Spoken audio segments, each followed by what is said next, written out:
Yes, folks, I'm ashamed to be white, and yes, I must apologize for my white privilege. Yes, that's the message this radical communist left is now imparting. You must apologize for being white. You must get down on your knees and beg for forgiveness from Black Lives Matter, which actually means your lives don't matter. Yes, you have to beg for forgiveness while your shops have been smashed and looted by these communist Antifa thugs and rioting black folk. Yes, you should be ashamed of being white. You should be ashamed of having a job. You should be ashamed of taking personal responsibility for yourself. Yes, you should get down on your knees and say you're sorry.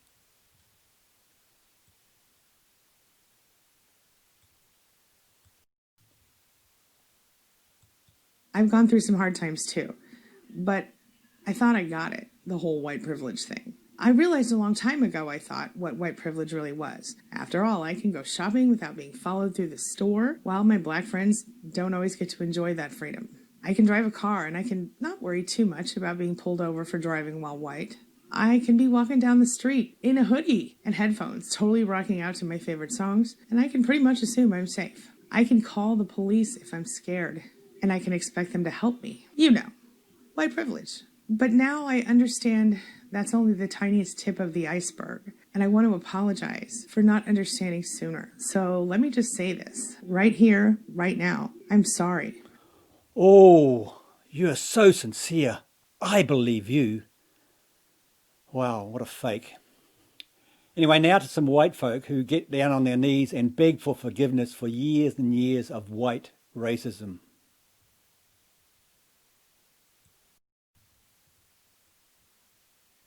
We know he's God and he no longer can be here. In honor of his legacy, we're not rioting, God. We're not shaming anybody, God. We're just humbling ourselves before you. Yes, Lord. You brought the thunder and rain today, God, because Satan takes the L today. Father, in Jesus' name, you get the victory. Father, we ask for forgiveness from our black brothers and sisters for years and years of racism. Oh, forgive us for years and years of racism. Yes, and of course the police kneeled before Black Lives Matter while shops were being looted and other police around America were getting shot.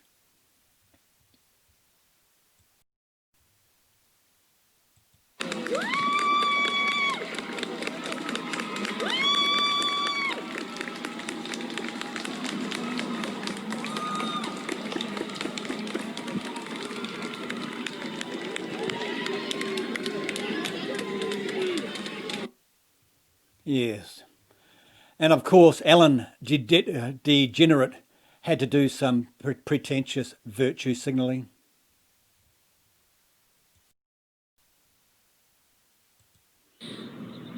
I have a platform and I have a voice, and I have always stood for equality.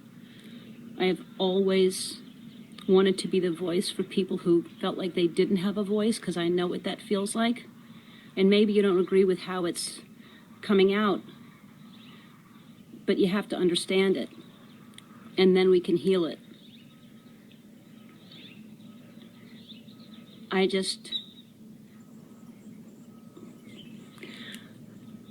just so sorry.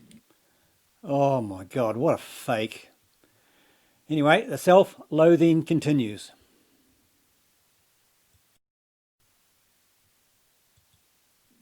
Our leaders are kneeling before the mob. The atavistic ritual of self-abasement, of defeat. Suddenly, many are performing this ritual, including police around the country. The mob wants victory, but more than that, it wants the total humiliation of its enemies. I work for Black Lives Matter. I'm sorry that I scared you. Okay. But since I work for that company, my CEO has told me to come out today and to bring you on your knees because you have white privilege. So if they see that a white person is getting on their knees, that shows solidarity for the situation. And could you just please apologize for your white privilege? Just apologize? I am. I'm trying to think of the right right words to say, because that's a big thing to say. It's big. It comes from. It's large in this country. I'm incredibly sorry. I'm incredibly sorry, she said. Now that is sick. But this is even sicker. This is Marianne Williamson from a few years back, before she became a presidential candidate for the Democrats. We must make love a social and political force, and that has to start with us.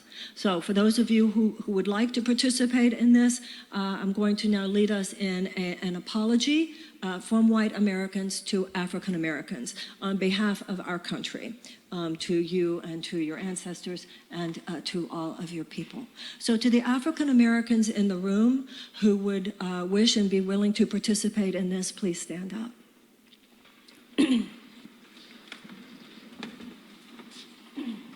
And now I'd like to ask white Americans who are sitting near you to please stand up, and if the African American citizen would be willing to allow a white American who wishes to apologize to you and take part in this to hold your hands.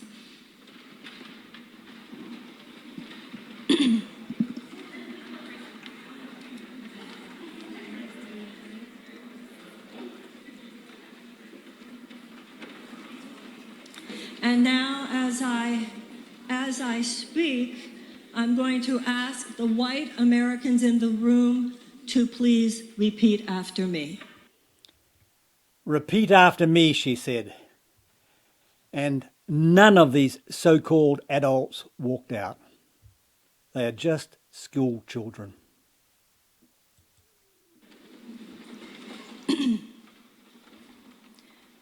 On behalf of myself and on behalf of my country, to you and all African Americans, from the beginning of our nation's history, in honor of your ancestors and on behalf of your children. That's actually really, really incredible. Grown adults repeating that self-loathing garbage.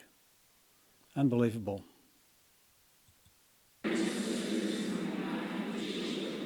Please hear this from my heart. I apologize. Please forgive us. With this prayer, I acknowledge the depth of the evils that have been perpetrated against Black people in America.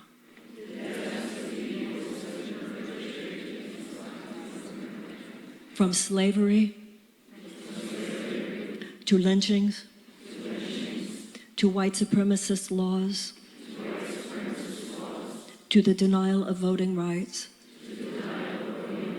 to all the ways, both large and small, all of them evil, all of them wrong, for all the oppression and all of the injustices. I apologize. Please forgive us. For the denial of any civil rights, for inequalities in criminal justice, to any instances of police brutality, to the denial of opportunity, for economic injustice, for any ways that a racial element has played into the perpetration of injustice. I apologize. Please forgive us. With this prayer, I acknowledge the beauty and the genius of your culture, the power and the genius of those who came before you, the power and the genius of your children and your descendants. And with this prayer, we pray. May your children, may your men be blessed and protected May your men be blessed and protected. May your men be blessed and protected. May all your men and all your women and all your children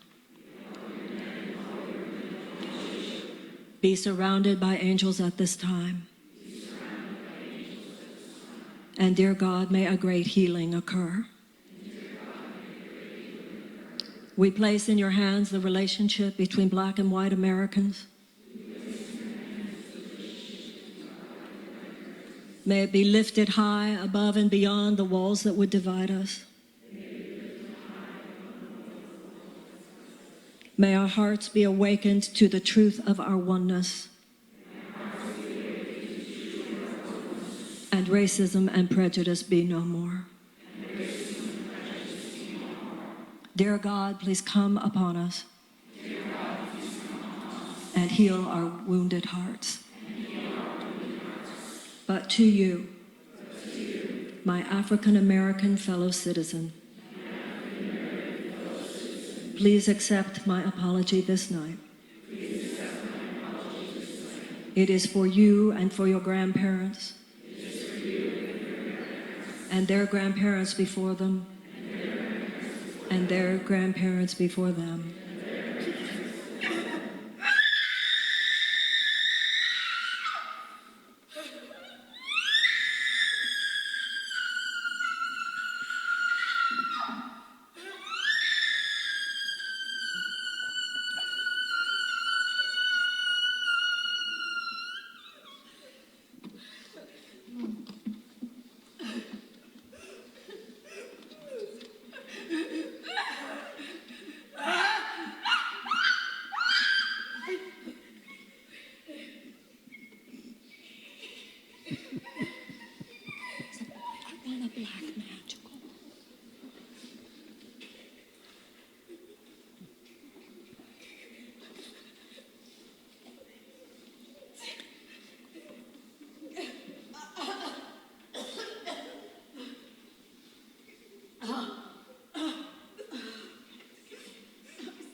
May the screams that were not allowed be allowed now.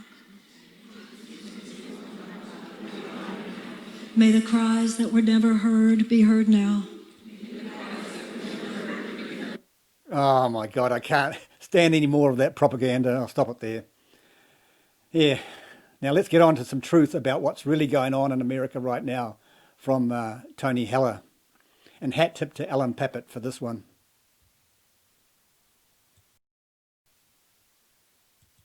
Hello, this is Tony Heller from RealClimateScience.com, setting the record straight about the press and social media.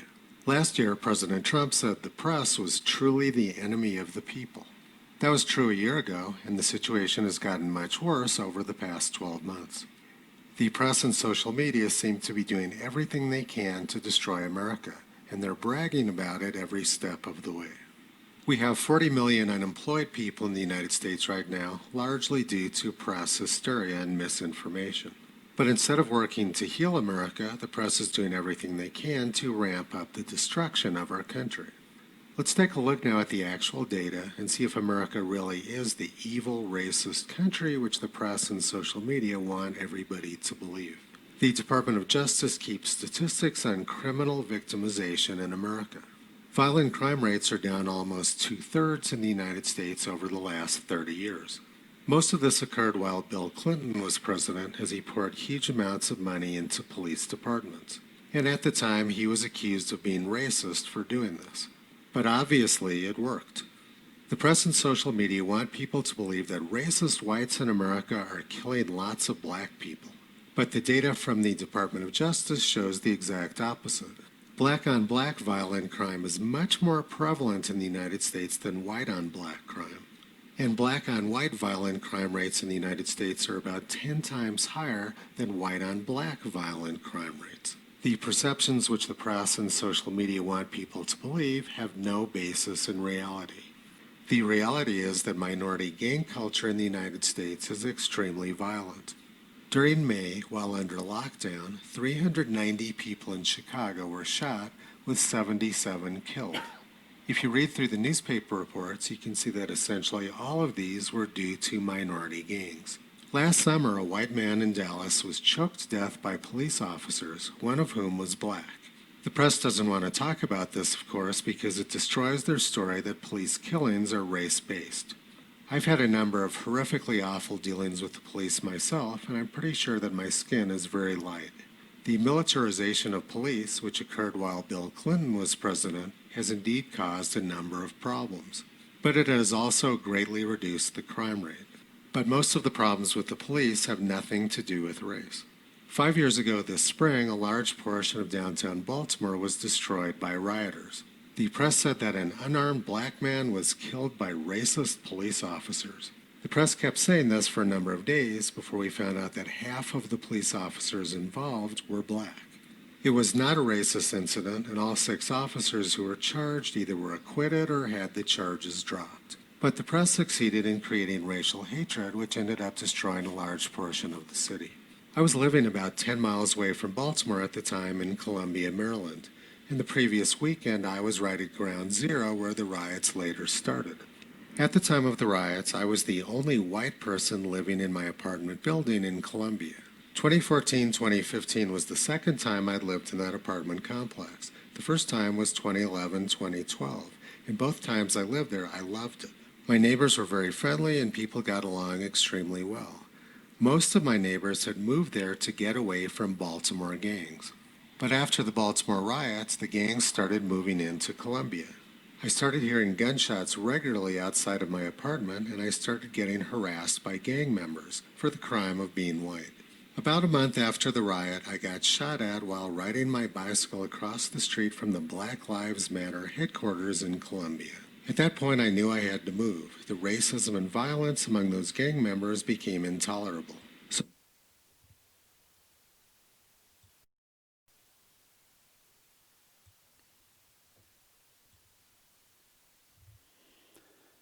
No, folks, I will not apologise for being white.